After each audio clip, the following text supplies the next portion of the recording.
ఎగిరేటి ఏనుగొచ్చి పలికేటి జింకలొచ్చి నడిచేటి చేపలొచ్చి అడవికి రమ్మనగా ఆ కోనల్లో కొమ్మల్లో ఉయ్యాలుగేసి ఆ కొమ్మల్లో పళ్ళన్నీ రుచి చూసి ఆ పళ్ళల్లో మైకంతో మోహం కమ్మేసి చలిగా గిలిగా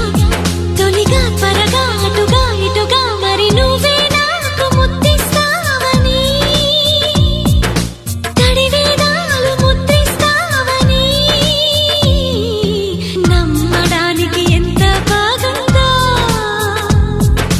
నీకోసం రెక్కల గుర్రం ఎక్కి వస్తానని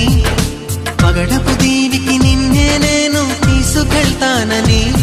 ఇక ఏనాటికి అక్కడే మనము ఉంటామని నమ్మడానికి ఎంత